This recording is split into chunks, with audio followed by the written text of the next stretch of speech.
Please check to see that you're sitting comfortably in the 8-point posture of Vairocana, if you know that. If not, just check and be sure that your spine is straight. Your torso is relaxed in one plane. Eyes mostly closed or completely closed, breathing gently through the nostrils. And for the sake of shifting gears and moving the mind to a more neutral place, we'll watch 7 rounds of breathing, focusing on the sensation as the air passes the tips of the nostrils. Begin with an exhalation, followed by an inhalation as 1 round. If your mind is drawn out, loses focus, go back to 1 and start again.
Bring your awareness to your idea of holiness, the highest holiness that you have.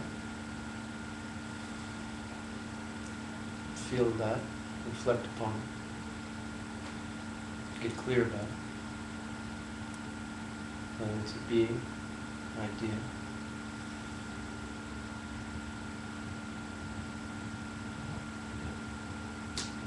ultimate purity, ultimate goodness, ultimate virtue.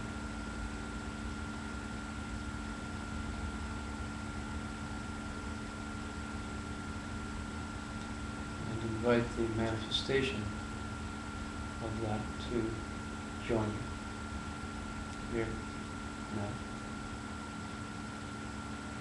And you can feel that presence or see it visualized in form, glowing air before you. Ring of light, animated, moving.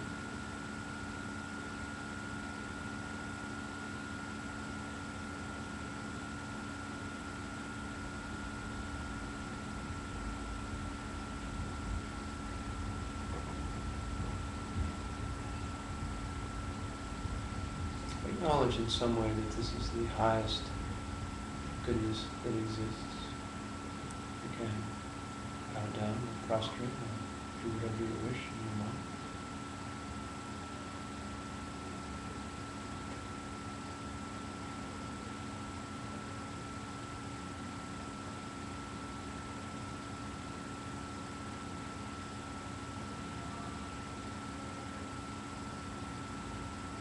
In your heart, as this holy purity manifest to help you and guide you, to bring you to the end of every suffering, problem forever, to exist in stainless, ecstatic state forever, benefiting all beings to attain the same.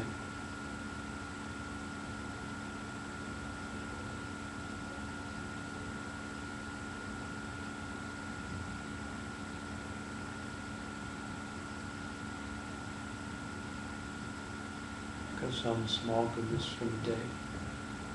Body, speech, or mind. See it clearly. Recall it clearly. And feel as happy as you can about it, as intensely happy as you can about it.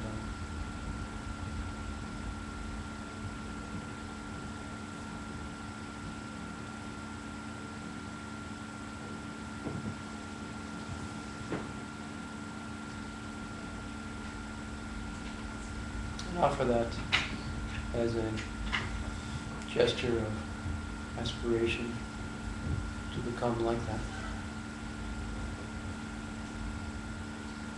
As a sign of the effort you have made, your intention to become utterly stainless and pure, holy just as they are.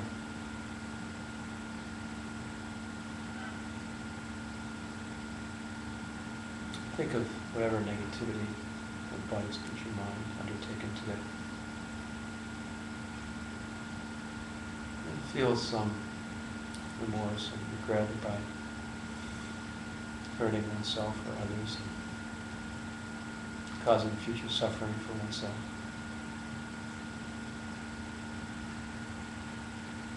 Focus on feeling sadness, and remorse, and regret in the heart.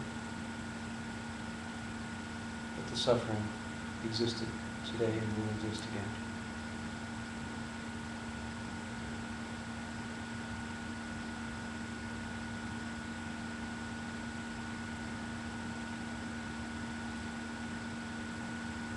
Resolve to refrain from that for a specific period of time. From repeating.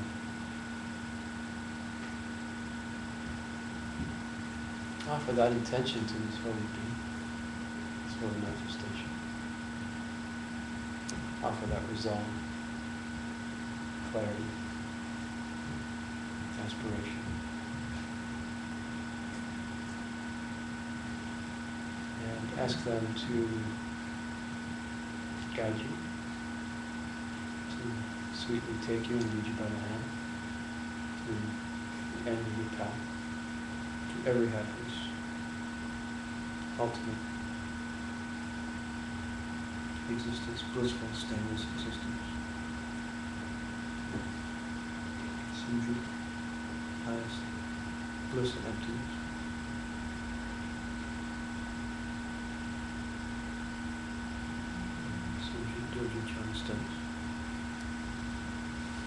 And of course, they would love to do that.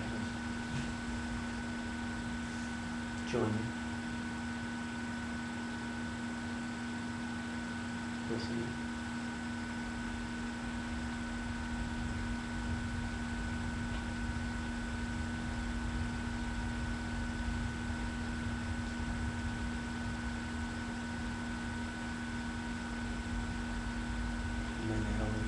Us and bless us in every way.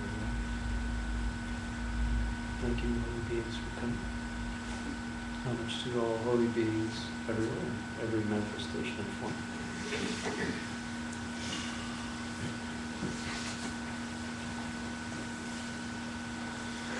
I look at myself.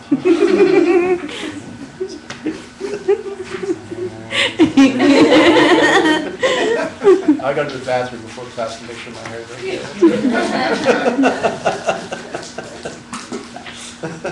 It's not enough of a check, right?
Mark would like to request that we turn the fence down.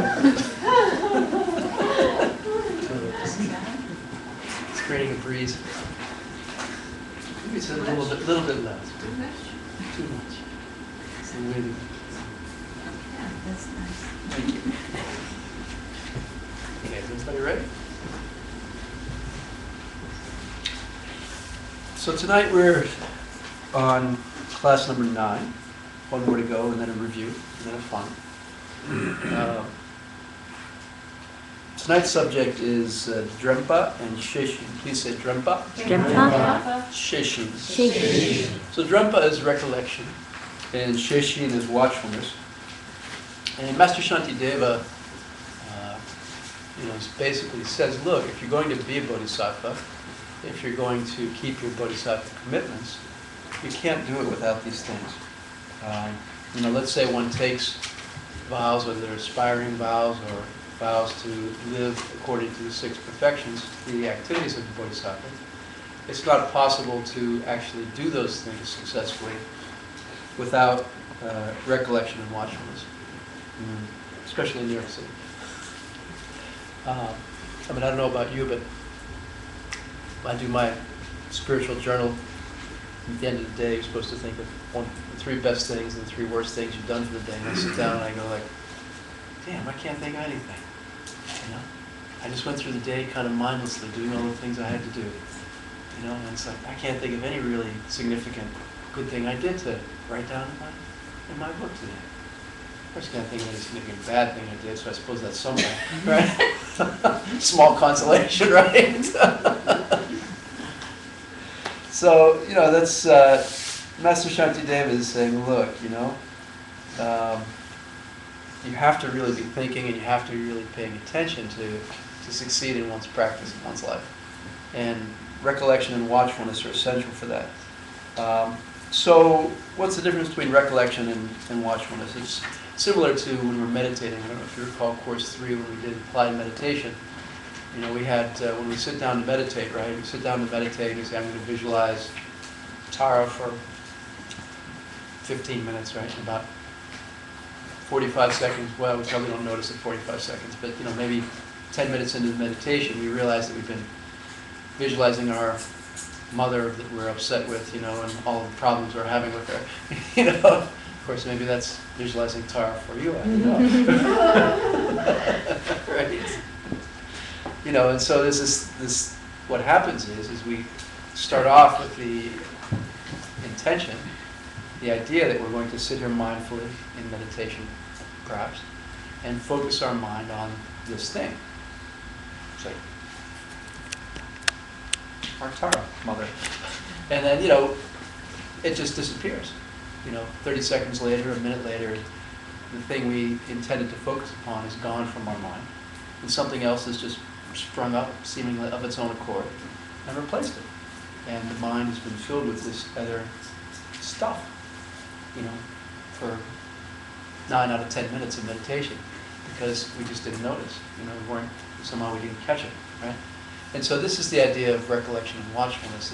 It serves to address that and to deal with that and to hopefully prevent that, so that we can have what we want to have is the content of our mind and the content of our thoughts and our activities, right? The mind will have content. It's not like, even if you're in deep retreat, the mind is not going to stop. The mind is not going to shut down. The mind will be processing something. The mind will be filled with something. The mind will be turning over something and focusing upon something, no matter where we are, whether it's walking around or at work or in retreat. The question is what? What is the content of our mind? What is filling our mind? And by extension, our speech and actions, right? Begins with Leda Jita Nansohi, right? Movement of the mind and what follows, right? The movement of the mind motivates karmas of speech and deed. So it's extremely important to be aware of the content of our mind and to not just let it be a random stream of its own seeming choosing, right? Given its druthers, my mind would do a lot of things that are counterproductive to me and my spiritual health and probably my ordinary health too.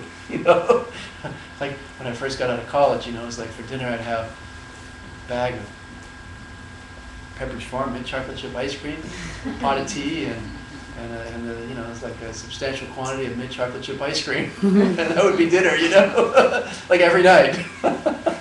So one night I stood up and I started my peripheral vision started to kind of like shrink, and I started to like, ooh, I'm a little dizzy. I wonder why,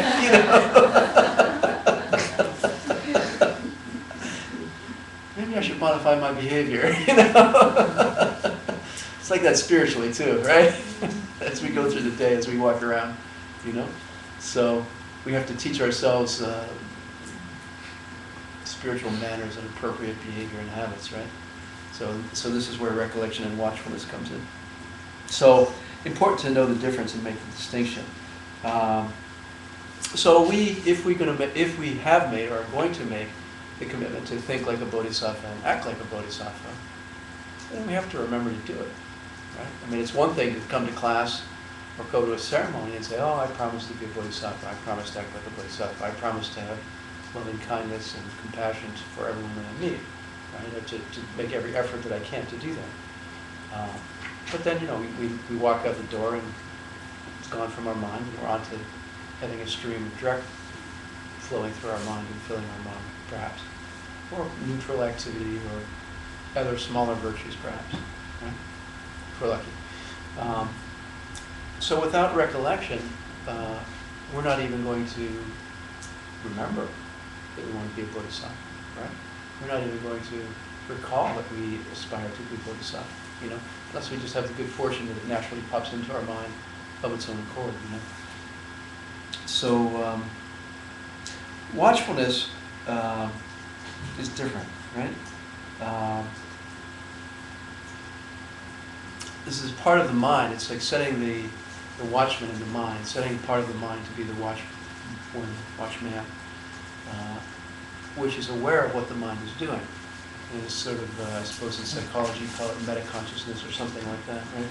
Some part of ourselves which is aware of what the other part of ourselves is doing. Right? Andrew's saying, am I doing what I want to be doing? Am I behaving the way that I want to be behaving? Am I thinking the thoughts that I want to think? And if not, then this watchfulness waves the red flag that says, hey, you're off topic here, you're off point. I suppose it's like in sports, you're supposed to stand a certain way, you're supposed to position a certain way, stand in a certain place on the field, and you have to have some awareness of whether we're doing it or not. Right? In any kind of performance, whether it's dance or music or anything else, am I doing what I'm supposed to be doing? Am I holding my shoulder properly? Am I holding my foot properly? One's a dancer or a performer, right? If not, there has to be some self-awareness to that. Am I doing my yoga pose properly?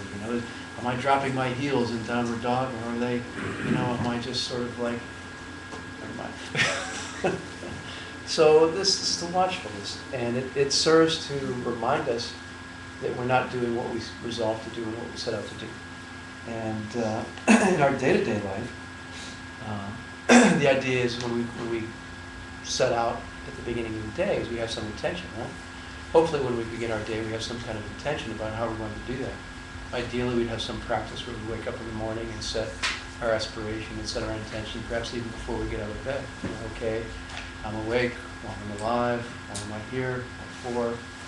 I'm going to live today, to help someone or to help as many people as possible, to benefit as many people as possible, and I dedicate today to being of as much benefit to as many people as possible, so that I can achieve enlightenment. We should have some kind of spiritual intention at the beginning of the day, and then when we get up and we eat our breakfast and we get annoyed with our wife and our kids, we want some kind of recollection to occur, perhaps some watchfulness to be going on, right? Where some part of the mind is saying, damn, it was only 2 minutes ago when I said I was going to benefit them, and here I am annoyed at them. Let me just bring the recollection back into play. And then we've got to recall our intention. We have to bring back, recollect our intention, which is, oh yeah, I'm going to try to be nice to them for the next 5 minutes until I have to go to work. I'm going to really focus on this for 5 minutes until I walk out the door.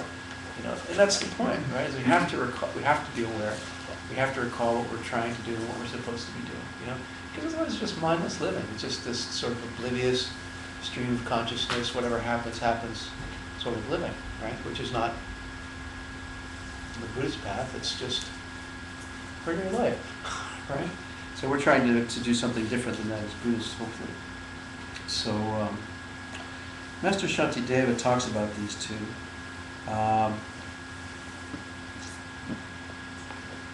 The definition of recollection is holding a virtuous object in your mind without losing it. Holding a virtuous object in the mind without losing it.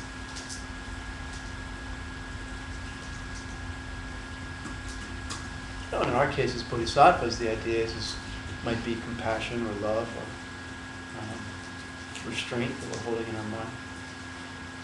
And we don't want to lose that. We don't want that to drift from our mind and be replaced with reflexive anger or other afflictions, right? We talked about 20 secondary mental afflictions last week and 6 primary mental afflictions the week before. So very easy for those 26 afflictions to take over and dominate the mind and fill the mind. So Master Shantideva gives 2 examples in the text. He talks about one kind of recollection, because we can recall a lot of things, obviously. I mean, look, we can walk around recollecting the good old days of our youth. We can walk around recollecting our favorite sports game. We can walk around recollecting, what we have to do at work. I mean, there's, obviously we can think about just about anything. But as spiritual practitioners, the point is to have a very clear intention about what we want the content of our mind to be. I want my mind to be filled with certain virtuous thoughts as much of the day as possible. By filling my mind with virtuous thoughts as fully as possible all day long, then obviously karmically it's very powerful and collecting tremendous karma of body, speech, and mind, which is going to bring its result, right? And the only way that's possible is through awareness and recollection, right? So if I'm not going through the day with some kind of thought, an aspiration, an intention that says, I have to think virtue, I have to be virtuous. And we can distill it down to one thing, think of everyone as a teacher, see everyone as a teacher, capital T. I'm going to relate to everyone, I'm going to interact with everyone according to my bodhisattva vow. I have a bodhisattva vow to see everyone as a teacher, capital T. Okay, I'm going to make that my primary bodhisattva vow, my primary focus. Nice segue to the higher teachings, nice transitional vow for the higher teachings. And, I'm just going to make that my primary point of recollection all day long. And everybody I meet, I'm going to have watchfulness, recollection. I'm going to try to bring this virtuous idea to my mind over and over and over again all day long. Every time I meet someone, every time I interact with them, I'm going to think, okay, this is a teacher. What are they trying to teach me? What can I learn? How can I learn to be more virtuous, relative to this person right now as they're my teacher? So, like that.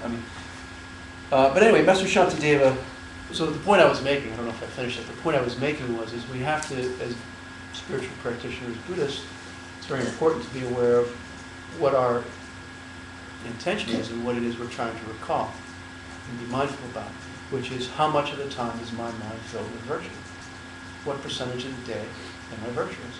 It's the only way to get enlightened. It's the only way to collect 100% virtuous karma to end up in 100% paradise. If we're not collecting 100% virtuous karma, then how can we end up in 100% paradise? If we got 97% virtuous karma, then we're in a 97% paradise, which isn't paradise. Because 3% of the time someone's treating us like crap, which isn't paradise. So, so we have to really stay aware and stay focused on the goal, which is to be as virtuous in the most powerful way possible, as much of the time as possible. And to recall that, and to watch ourselves in that regard, to see if we're actually doing it. So that's the bigger picture. Just from the top level, the 10,000-foot summary, we're supposed to be going through life saying, yeah, I'm going to do the most powerful virtue I can as much of the time as I can, with the understanding that it's going to ripen into its result, which is a great life and a great outcome and a great future reality.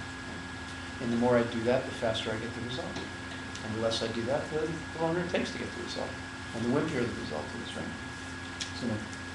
So anyway, Master Shantideva starts going into more detail. He gives us two examples in the text of things we're supposed to have recollection about. And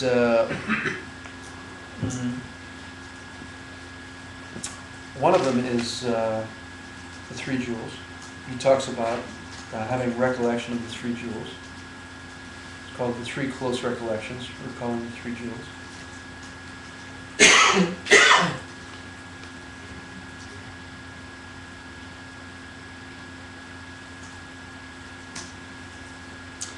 And, what is it to recollect the Buddha jewel? The Shakyamuni Buddha, we have Tankas, there are Tankas and the Buddhas, and, is it to recall someone who lived 25 centuries ago with long ears and a bump on their head who, started a religious tradition?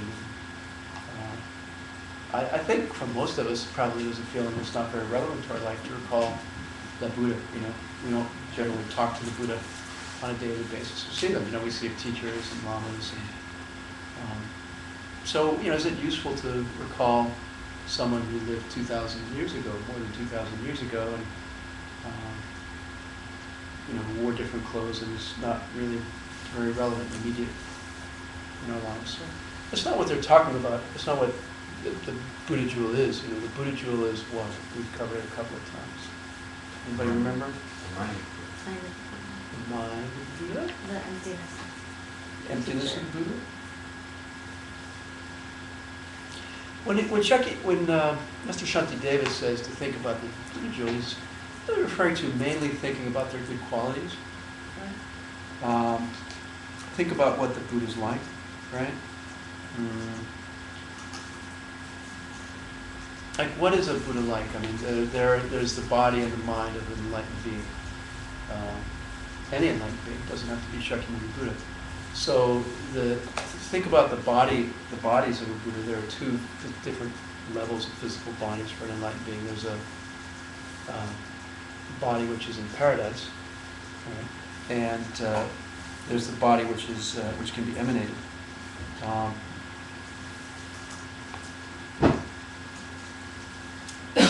I was on the way here, was looking at something, and it was an advertisement for TM. I probably shouldn't mention it by name, but reduce stress, feel happier, be relaxed, something like that. You know, is their trademark saying, registered saying, something. And so, you know, meditate, do your mantras, and feel better and have less stress. And it's not the point, you know, it's not what we're trying to achieve, and that's not what Buddhism is about, that's not what practice is about, right? I mean, practice is about chi, right? It's putting an end to 4 things. I mean, sickness, aging, suffering, death, right? And that's why we practice, right? There are 4 things we're trying to stop when we become a Buddhist. And one of them is having to take birth in a body like this. And the nature of this body, the nature of this form is that its creation contains the seeds of its destruction, right? By definition, by being born, we will die as an ordinary human being. You know, by definition, by being born, we will suffer and have illness and sickness and aging and death, right? And so this birth, aging, sickness, and death is implicit to this form and this life and this body. And that's what we're trying to put an end to, and that's what we're trying to stop. We're trying to reach a body which doesn't have those things, right? We're trying to attain a body in a physical form where we don't have sickness and aging and death, right? And rebirth, suffering and rebirth as well. So Buddhism says that there's no object in our ordinary world which is not made to self-destruct. You know, every existing thing in our world will come to an end. You know, it's just the nature of our world, and it's the nature of the causes of this thing in the world. It's the nature of the causes of the things in this world, right? There's no object in the normal world which is not made to self-destruct. It doesn't matter if it's a relationship, or children, or a job, or a house, or a car, our health. You know, all of it will self-destruct. There's nothing outside of that, right? The body is killing itself. I mean, every moment of every day, the body is moving closer towards death, right? So everything will always self-destruct because of the nature of the causes behind it, right? The energy behind these things fluctuates, right? The causes behind our body, our human body, the causes behind our world are of very limited strength and duration, and they wear out. You know, the energies wear out, the energies fluctuate, the energies run out of power, you know, they run out of juice, they run out of steam, they come to an end. And then so does the object that they're supporting, or the experience that they're supporting, or the body that they're supporting. So it's just the nature of this world. So an enlightened body, an enlightened being's body, is different in that it doesn't come from these same causes. It doesn't have a holy body, an enlightened body does not wear out, does not have death, does not have suffering, does not have sickness, does not have aging. And in fact, the causes for a paradise body, an enlightened body, it's not even called karma anymore, it's called 2 collections. They are caused, the bodies of a holy being, an enlightened being, is caused by the 2 collections. And so we collect the 2 collections to have enlightened form, enlightened mind. It's not supported by the energy of mental afflictions, right? Our bodies and our lives are supported and driven by the energy behind mental afflictions, which is why we have an afflicted life. So when you think of the Buddha and the Buddhist body in paradise, it's important to understand that it's not supported by any energies of mental afflictions. It's supported by pure energy, loving energy, compassionate energy, purely virtuous energy and karmas. And it's infinitely perpetual. It never stops. Right? So Master Shantideva's point is when we're thinking about an enlightened being's body, I mean, just in a practical sense, walking down the street going, my back is tired, this computer is heavy, you know, I'm sick of carrying it around, you know, it's hot, you know, the train is late, you know, I'm sweaty, you know, you just think, God, wouldn't it be nice to have like a pure body and a pure form which doesn't have any of these things, and that's what I want, you know. I want a pure body and a pure form and a pure reality where I don't have any of these problems, any of these headaches, where things are ideal all the time, right? So the second kind of body that Buddha has is called a Nirmanakai. And that's the body that they can, an enlightened being can emanate to countless planets to help other beings. And it's without any premeditation. They don't have to think, oh, I see someone, you know, 3 galaxies over who is suffering, and let me, you know, try to get my emanation body there in time before the train hits them, you know? Faster than the speed of light, I don't know. But it's not like that. So they don't have to think. It's just one of the qualities of an emanation body and this type of body is that it instantaneously appears in every world, every being. A millisecond after one becomes enlightened. You know, a millisecond after one becomes enlightened, countless emanation bodies are everywhere and available without premeditation to any being in any realm, in any universe, should that being have the virtue to experience it and to perceive it. So, you know, the one that came to our planet 500 BC with the 112 marks and signs is called the classic Nirmanakai. You know, what's painted on these tankas, Shakyamuni Buddha, is called the classic Nirmanakai. But then there's the unclassic Nirmanakai. What does the unclassic, not classic Nirmanakai look like? Bonds. It's like fruits. Don't tell them why. Yeah. Don't tell anybody, Bruce. It's okay. Your secret's safe with us. Right? You know, the scriptures are full of what? I don't want to say stories. They're full of writings about, you know, spiritual practitioners who've like meditated for 10 years, for 12 years, you know, and then they finally come out of retreat and they're walking down through the village, you know, and meet this nasty, ugly person who stinks and is, you know, it's like, you know, like, who do you think you are, you know?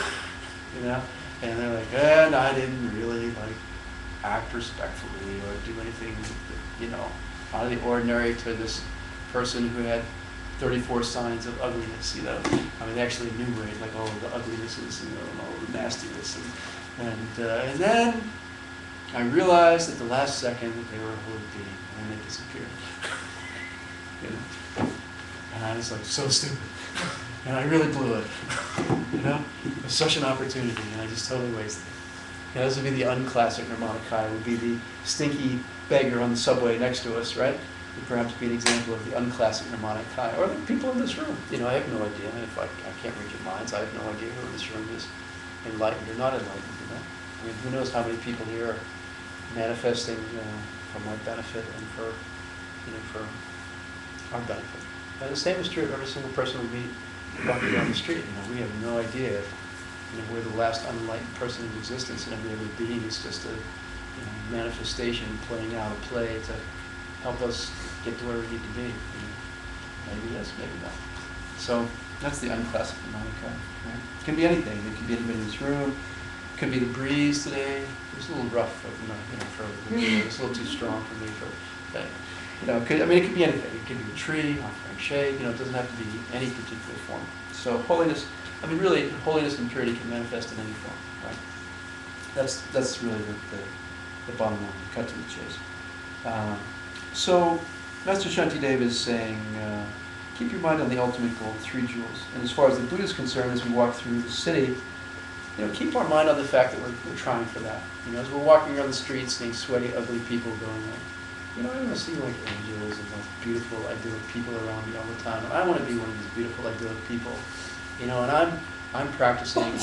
Listen, I'm practicing to be one of these like amazing, beautiful, pure people. You know, and to be surrounded by that, and for everyone to have that. Right? So, the body in paradise, which is totally fantastic, no death, completely beautiful. Doesn't have any of the coarse insides we have, no guts and no blood, and nothing like that. I mean, colors and shapes and subtle form, but not molecules and atoms in the way that we do. And so the second goal we have to keep our mind on is, the reason that these form bodies exist for enlightened beings is to help people and to serve people, And I want to become enlightened, and I want to get emanation bodies and paradise body so that I can be in an ideal place to help everyone else and benefit everyone else. And that's the second thing Master Shantideva says we should be keeping our mind on. So you think about the Buddha's body, it's like, I want a Buddha's body so that I can help people, so that I'm ideally suited to help people, right? To serve people, to become a being who can appear on trillions of planets in 1 millisecond, right? So, refuge vows require us to think about the 3 jewels 6 times a day, right? And so Master Shantideva is just saying, look, as you walk around New York City, think about it. That's what he calls, we call it close recollections. Right? And then there's the mental aspect of the enlightened being, the mind of an enlightened being, right? Which is the ability to know all things of all 3 times in 1 instant, to know everything of the past, present, and future in 1 instant. Omniscience, right? So very helpful if you want to be a benefit to someone, right? To be like, if I do this, I can see, if I do this, I can see everything that's going to happen as a result of it for the next billion years. Should I do it or shouldn't I do it? Oh, there's no question. It's clear. I see it directly. So very useful thing. I mean, so often we want to help someone and we're just like, I don't know what to do. I don't know if this is going to help them or not. Should I say this or shouldn't I say this? Should I say that or should I say the other thing? Maybe it'll help, maybe it won't help. I don't know.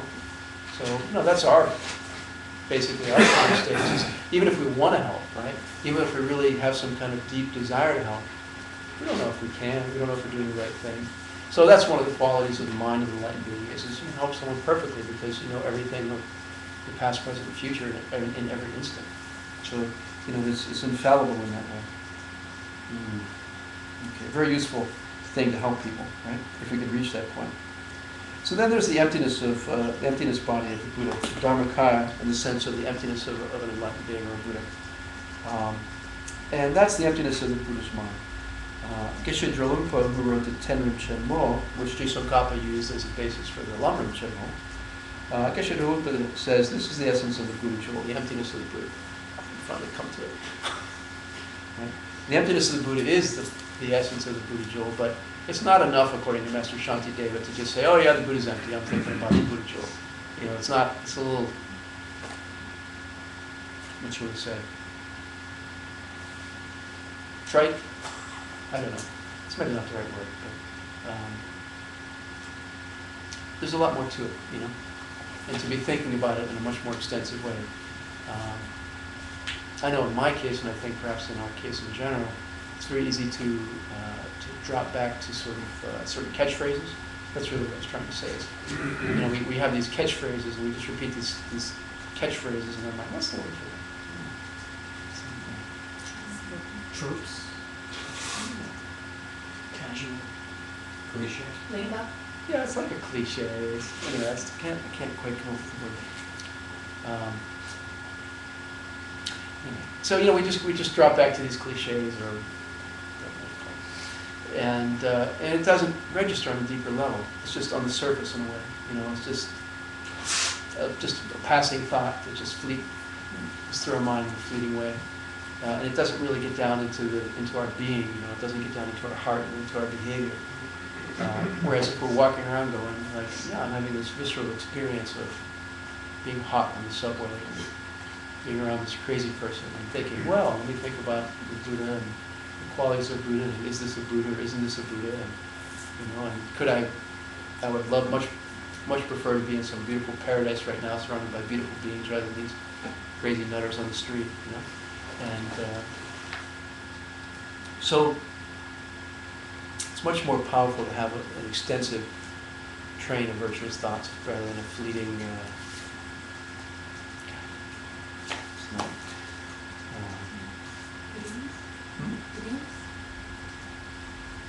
Knee-jerk thought. It's the menu eater. Canned Eating the labels. response. Canned response.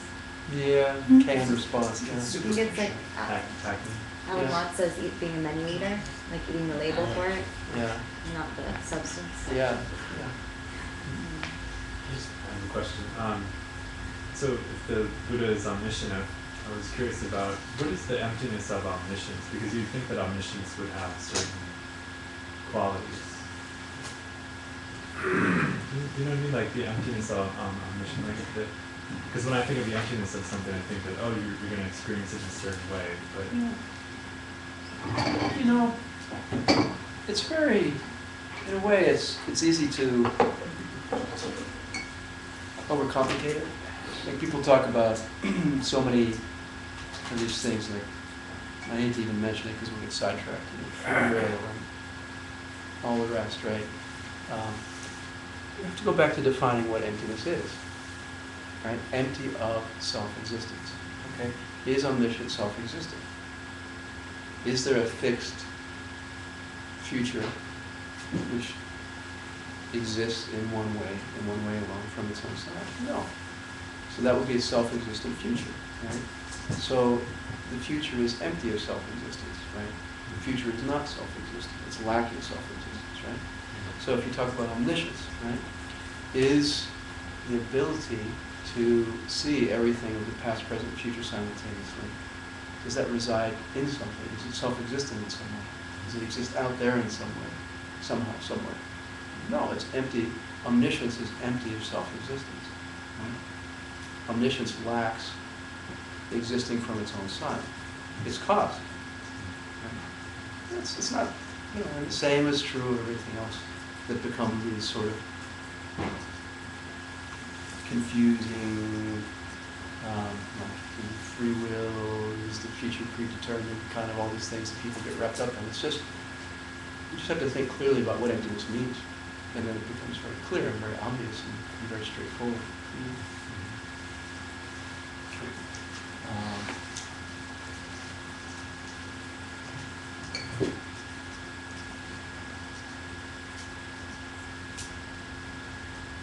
So,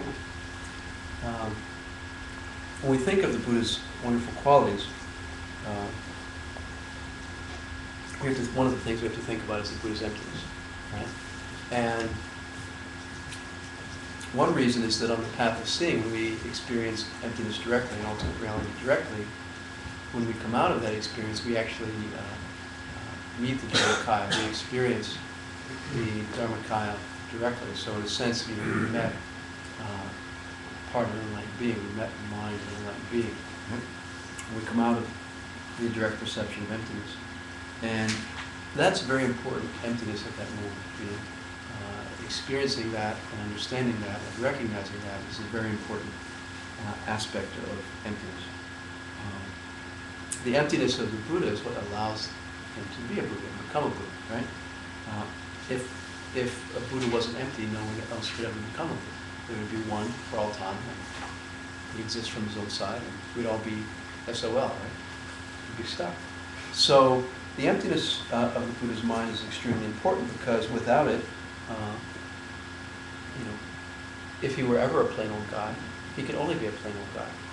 If the Buddha were not empty, lacking self-existent nature, he could never go from being a plain old guy to being an enlightened being. Right? He would have a fixed, static nature. So the emptiness of the Buddha is very important for us because we can become a Buddha. The emptiness of our mind is the same as the emptiness of the Buddha's mind. Right? The emptiness of our mind is what enables us to become omniscient. That's how we can gain omniscience, because our mind is lacking self-existent nature, and therefore it can become omniscient. Our mind is not fixed. Our mind is not condemned to be afflicted forever. We are not condemned to have mental afflictions forever. It is not our nature that we will only be and must only be afflicted, forever, for all infinite time. Our nature is empty. Our nature of our mind is empty, and therefore it can become pure, non-afflicted. Right? So, and that's our Buddha nature. The emptiness of our mind is the same as the emptiness of the Buddha's mind, and that's what Buddha nature means. It doesn't mean anything else.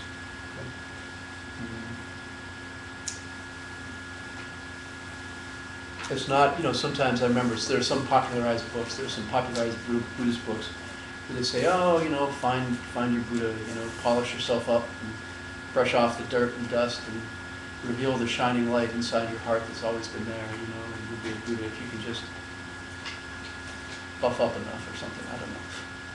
Clean yourself, you know, I don't know. But that's not what the scriptures say. The scriptures don't say there's some like hidden Buddha inside you and you just have to find him in Eureka, you know. You know, hit the jackpot. So the emptiness, our emptiness is our Buddha nature. The emptiness of our mind is our Buddha nature, just as that's the Buddha's Buddha nature. So, because things are blank, you know, we experience the world in an afflicted way because we have afflicted thoughts and energies running our lives, right? So, but if we had very, very, very good karma, you know, we would see a very, very pure world and body and mind and reality, you know. If we had kind of mediocre karma, we'd see ourselves as a human, you know, with a kind of a lousy life. And if we had, you know, a little better karma or good karma, we'd see ourselves as a human with a pretty good life. So, you know, lousy karma, we'd just look down and see a bug, you know, we'd see a bug's mind and a bug's body, you know, or a suffering body of some kind. So, it could be any of those things. Because the mind is empty, we can move from having, you know, a bug's mind to a human's mind to an enlightened mind. You know, our mind has existed for infinite time and will exist for infinite time. And it's just a question of in what state, you know, with what perceptions. And that is our world and that is our reality, right? So we happen to have the karma to see our mind as human right now, but it could change in a minute, right? It could change in 5 minutes. You know, we could perceive ourselves as a different being completely in 5 minutes, although this is a perceptual shift, right? So, I mean, if you have a heart attack, if I have a heart attack right here now and die, would I go into the bardo? What do you think? No. You would go in the bottom, and then you would emerge in as well. Well, I didn't mean that in a higher way, like would I become enlightened at my death? That's not what I meant. But thank you. In an ordinary sense, if one died. But thank you. Cheers. So you wouldn't do it as that. I'm with you. Yeah. Well done. I'll second that. If one died, would one travel to the bardo and go into the bardo? Is there a bardo to go into? Is there a door you go through to enter into the bardo? It's a perception shift. I have a perceptual shift. So you have to be careful of how the question is asked, right, and how you think of it. So the bardo is not a place where we somehow walk through a door and we're in the bardo, right? It's just a perceptual shift. We have a perceptual shift, and I have the experience of being in the bardo as a valid perception, as a valid reality. Right?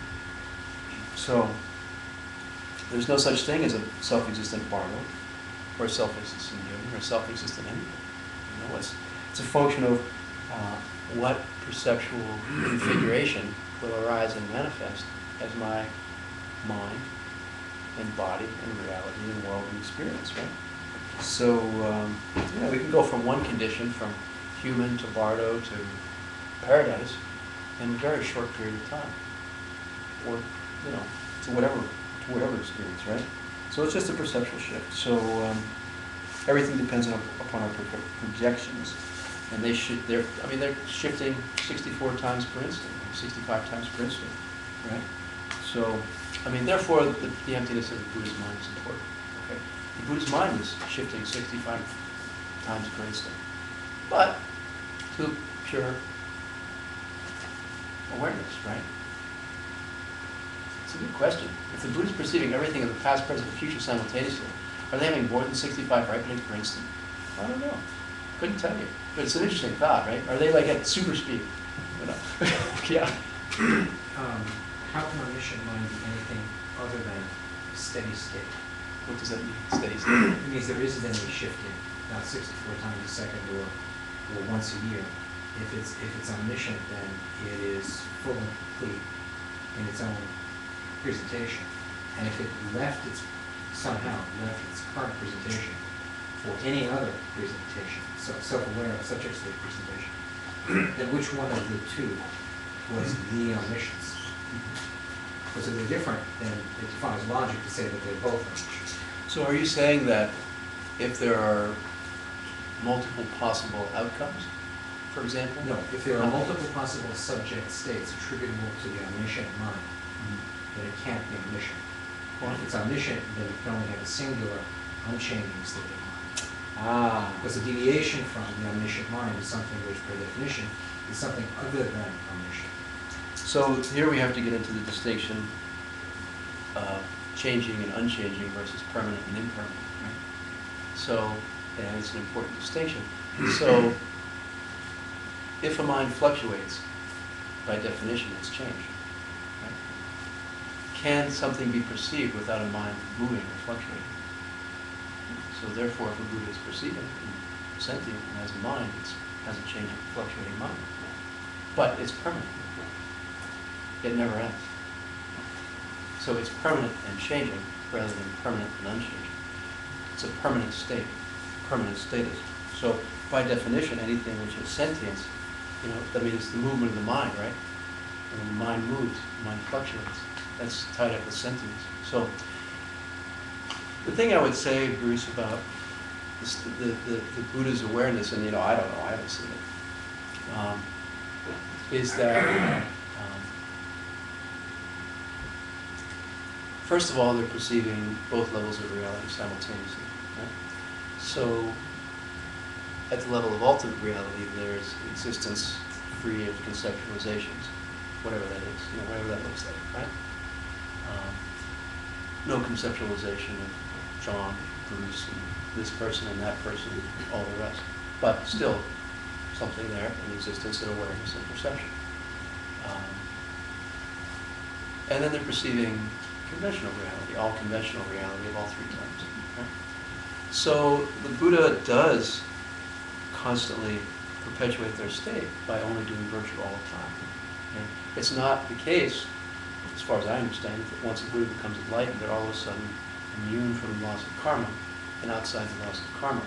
It's not the case that the laws of karma apply to everyone up to Buddhahood, and once one attains Buddhahood, one is all of a sudden done with the laws of karma and done with these universal things, and existing in some special status over here in the box. It's all of the same laws apply to a Buddha in the same way. It's that they only perpetuate total virtue all the time, and therefore karmically, energetically, via seeds perpetuate their paradise and their omniscience all the time. So that's how I understand it.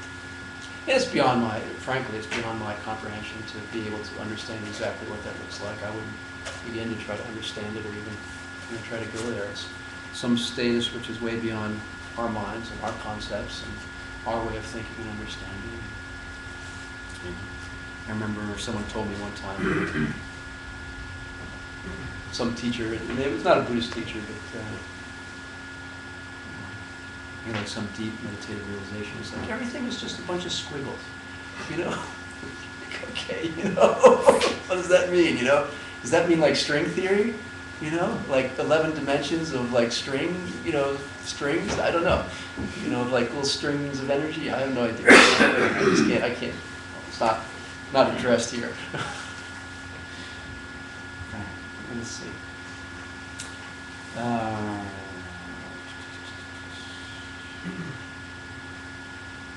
Okay, so Geshe Drolpa is saying, when you're walking down the street, think about the emptiness of the Buddha's mind, because you have it too. In a way, it's like the coolest aspect of it. It's like, I can become a Buddha.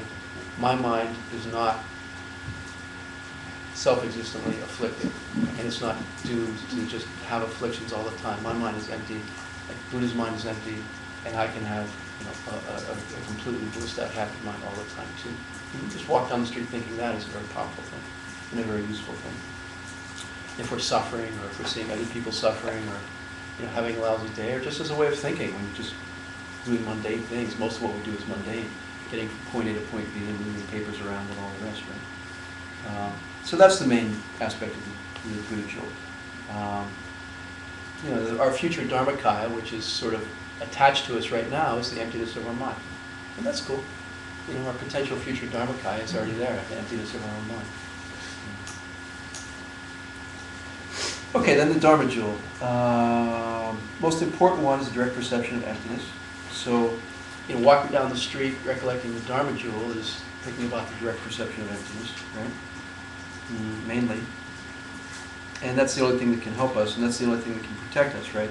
When we talk about the Dharma, taking refuge in the Dharma, it's taking refuge in the teachings and taking refuge in seeing emptiness, ultimately, because that's the only thing that can give us the platform that we need to stop collecting negative karma, and thereby to put an end to our own suffering. Right? And that's the only protection in Buddhism, Stopping our own negative behavior and thoughts is the only protection in Buddhism. If we can't stop our negativities, and if we cannot stop ourselves from collecting negative karma, then Buddhism offers no refuge and no protection. It is the only refuge and the only protection, is to learn what we need to learn to change our behavior, to put an end to our negativities so that we stop causing our own suffering. It is the only solution, it is the only protection and refuge and answer. And so, it's a very powerful thing to walk down the street just going like, I'm going to stop my negativities or I'm going to suffer. I've got to think about self-existence and emptiness and karma and be aware of being virtuous and not negative, so that I don't suffer, so that I can exist in paradise, so that I can become enlightened. So thinking of that as we're walking around, right? So, and then the third close recollection is the Sangha jewel, and so not only those in robes, but ultimately those who are Aryas, those who have had a direct experience of ultimate reality. And to think of those people, right? And to think about the direct perception of emptiness and have some respect and admiration and aspiration for oneself, right? Just thinking about this great thing. I think about Holy Geshe Michael and all the other great beings who have attained high realizations, and it's a very powerful thing, having some admiration and aspiration, right? So Geshe Lungpa is very adamant. He says the theme here is emptiness. With all three jewels and the close recollection of all three jewels, the theme is emptiness, and thinking about it as we walk around. The beings that we see as limited, lousy, suffering beings are empty of any self-existent nature from their inside. We could be perceiving them as holy beings right now if we had collected the karma in the past, and would be. Be seeing everyone in this room as a holy enlightened being right now if we had collected the karma in the past. And so we need to be collecting that karma right now to cause that for our future. If we want to exist in paradise surrounded by holy beings, then we must collect the appropriate karma to cause that outcome. Right? And so as we're walking down the street, we need to be thinking about the emptiness of the people around us and the emptiness of our environment and there's three close recollections, basically, right?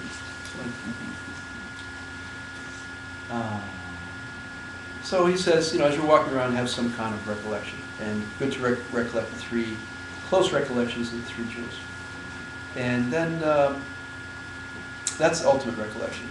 There's one which is not ultimate, which Master Shantideva gets into, another recollection, another kind of.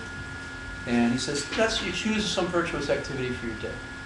He says, look, you should have some kind of recollection as you go through the day in an applied sense. It's like applied mathematics, apply it. And he says, look, choose a virtuous activity for the day and keep it in the back of your mind. Keep it in your mind all day long. And get in the habit of making it specific. There are tens of thousands of non-virtues that we have, right? So pick one. Pick the worst one. Do we want to restrain ourselves or pick the virtue that we want to pursue? Either way, it doesn't matter if we're restraining ourselves from negativity or pursuing a virtue. Either one's fine. Same net effect, right? But Master Shantideva says, he's very adamant. He says, pick one and stick to it until you get pretty good at it. Don't just flit about from thing to thing. It could be any one of the six perfections. Could be lojong. Could be tong. Could be anything. Americans, we're very fragmented, right? We go off in so many different directions. And this in our lives and in our practice, it's like, okay, I've got 13 practices to do, and I'm going to spend 3 minutes on each, and then I got to run over here, and I got to run over there, and we don't make progress that way, right? we just get overwhelmed. We have too many teachings and too many instructions, and we learn all this stuff, and then we only have a short time to practice, and it's just overwhelming and confusing. And then practice time gets to be very scattered and very broken up and very unfocused, and very similar to our lives, and we don't get any result, from our practice. So he says, pick one and take it to its end. He'd say, for example, take a perfection and work on it for a month or 3 months or 6 months or something like that, until you get to be very good at it, right? And then go on to something else, right? There's a balance in our practice between pursuing something consistently and it becoming dry and boring, right? I mean, sometimes we may have a practice that we have to do for a long time, and it can become very dry and boring. So there's this balance of taking a practice and pursuing it and going after it till we've gotten as much as we can out of it. And if it becomes too dry and too boring, then we should shift and do something a little bit different, right? To keep it interesting and to stay engaged. It's less exciting, obviously. I mean, as dry as we lose interest, if we're practicing, one of the perfections for 6 months, after a while, it just you stop thinking about it, or it just becomes repetitive and mindless, So we work it pretty hard, and then we go on to another one. So variety is the spice of life and all that, right? But if we have half an hour in the morning, we're doing 10 practices, we're not going to get much result. And we have two tendencies, I think. We don't do our practice at all is one way we tend to go. And the other thing we try to do is we try to do too much. It's like, well, I have to do 4 hours, I have to get 8 practices done, and we fail either way. We fail because we're not doing it, or we fail because we're doing too much or too hard or too long. So we picked one. So for me, I'm working on being judgmental. It's like my whole life I have this thing like, oh. Why, it's just here on the way, waiting for the door. There's a guy at the next door stoop, he's got natty hair and muttering to himself, and his clothes are kind of weird, and he's going, and then the natural tendency is to go like, what's wrong with him? What's his problem? Or, oh, there's whatever, whatever negative thought, I don't even want to think it. But so then this, restraint has to be there. This awareness, recollection, and restraint has to be there. We go, no, I'm not going to think that thought. I'm not going to do that. I'm not going to be like that. Or with my wife, or with my kids, or whatever, the people I work with, to just be good, to say like, there's something wrong with them. Whatever, and I'm not being specific. Obviously, I could go into specifics. I'm trying not to reinforce that habit, you see. But you get the point, right? So, my natural lifelong habit and tendency is, for whatever psychological and emotional and family and everything else reason, is to just go, yeah, they're not as good as me, or their clothes are ugly, or, whatever, they got a bad haircut. It's always the sense of there's something wrong with someone else, So this kind of judgmentalism. So that's what I work on, and I just say, get up and I say, like, I have to be really careful when I'm walking down the street, because just walking down the street, seeing someone pass me by, it's so easy for my mind to just pick out something that's not okay with them, Or with the street, or with whatever. So that's, we choose a practice, and it's going to be the theme of the day that Master Shantideva says, and have it in the back of our mind. So as I'm walking around all day, I'm paying particular attention to restraining myself from being judgmental in my mind towards people. Does that mean we should forget about all our other practices and forget our tantric commitments? And no. Obviously we have to keep our commitments otherwise, and still do the things that we promised to do, keep our bodhisattva lives. It should be tough if you're watching the politics. It should be tough. If you watch politics, don't watch politics, no. Skip the whole thing, Look, that's one of the dangers of media and society, right? Is that it is designed to create conflict, to create problems, Newspapers are, they say in newspapers, if it doesn't bleed, it doesn't lead, right? Newspapers and TV shows, if it bleeds, it leads, So they look for sensationalism, they look for problems, they look for controversy, they look for things which but will... they also challenge power. Not only they look for they also challenge power. They can, sure, they can also challenge power. That's not something wrong. Yeah, depending on the media that you're consuming. Yeah. which one you're going with there, yeah. But in any case, the basic positioning is there's something wrong with something.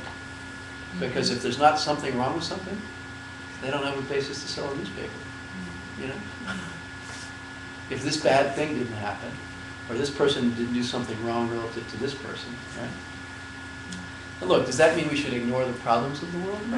Does it mean that we should, you know, if we see someone misbehaving or treating someone badly, that we should ignore it? No. I mean, we have to intervene in the appropriate way. We have to intercede in the appropriate way, but without the judgmentalism, right? Without the affliction, without saying there's something wrong with them from their own side. And that's what the media specializes in. Look, I mean, our world specializes in, right?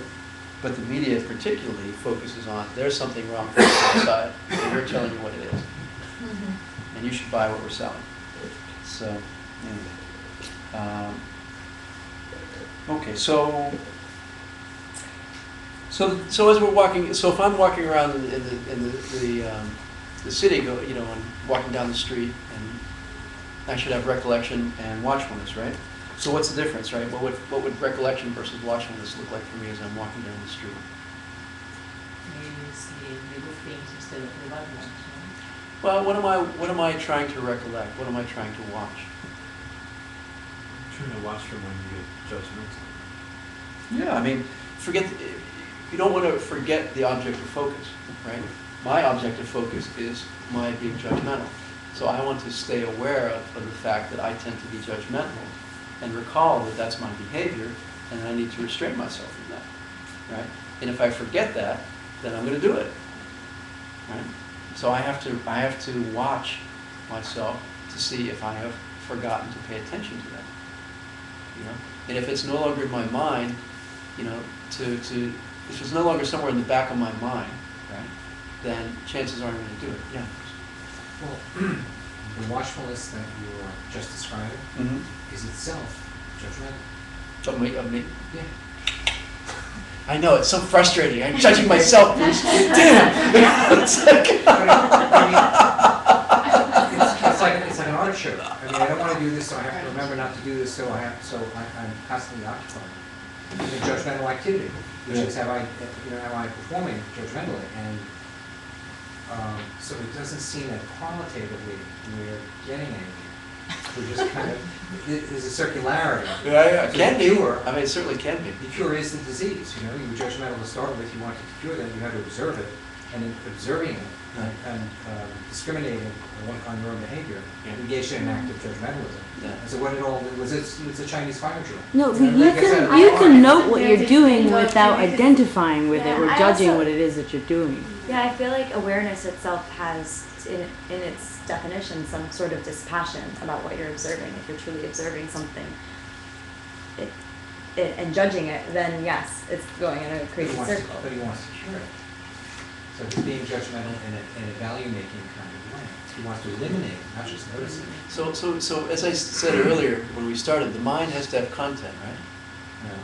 So there are two aspects to it here. One is breaking the cycle of non-virtue, right? But then what do you give the mind to replace it? So if I'm going to say, don't judge that person, I'll just judge myself instead, you know? Well, that wouldn't really help. But if I could say, don't judge that person, think this virtuous thought instead, then you see, you break the negative cycle and you replace it with some virtuous thing. So is the mind going to just fixate in a negative circularity? I won't judge them, I'll judge me. If I want to stop judging myself, I'll judge them. Then I'll judge myself. And you do that infinite. And people do that. I mean, I used to do that, hell. You know, I mean, it's just because it's just a slight shifting of the habit and the behavior. It's internalizing rather than externalizing the same behavior. But it's still, as you say, it's still the same negative circularity, which is a really important point. You know, we're not just trying to internalize our negative behavior so that we do it to ourselves instead of the objects outside of us. I mean, in some respect, you know, not telling someone else they're an idiot it's good. I mean, but to then tell yourself you're an idiot in your mind is, I mean, at least it's only mental karma and not mental and verbal karma. You know, it's better in that regard, right? But still, you don't want to be doing it at all. So we've got to give the mind something to replace it.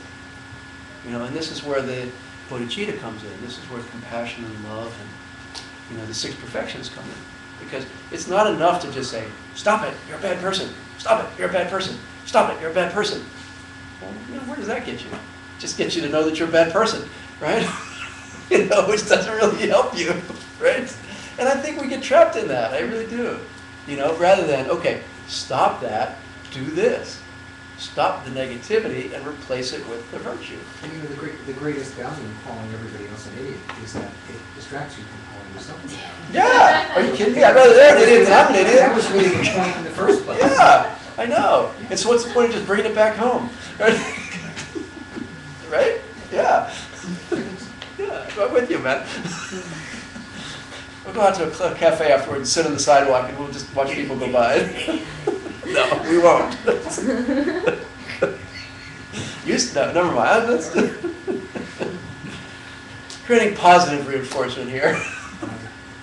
But you know, the thing is you'd sit there and you say, I'm not going to judge that person. I'm going to think of them as a teacher. There's some great spiritual being, you know, some great holy being, and I have to think about them like that, and I have to respond to them like that, and I have to relate to them like that, and behave towards them like that. So I have to think of them as pure and holy. I can't think of them as a loser and a failure and an idiot and like a disgusting, smelly street person. It's a training. But it's a huge virtue, you know, to shift from one to the other.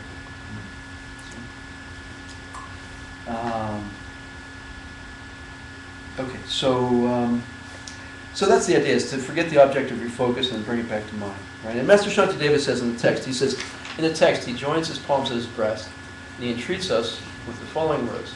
It's on your homework. Those who wish to protect their minds should do whatever they can to maintain, even at the cost of their lives, their recollection, which functions to prevent you from forgetting a particular virtuous object of mind, and the watchfulness, which examines what is happening with the 3 doors of expression at any given time. So Master Shantideva is saying, look, you know, we have to be watching our 3 doors of expression, body, speech, and mind, all the time. And if we're not doing that, we're going to fail. And we can't succeed in our spiritual practice. And so he's really supplicating, pleading with people, if you want to have a virtuous mind, if you want to protect your mind from suffering, if you want to protect your mind from negativity, you must have watchfulness and recollection. Not possible otherwise. So, watching the 3 doors of what we're saying and thinking and doing. You know, what are they up to? You know, so walk down the street and say, what's my mind up to? Is it about to think a negative thought? You know, am I about to say something to somebody?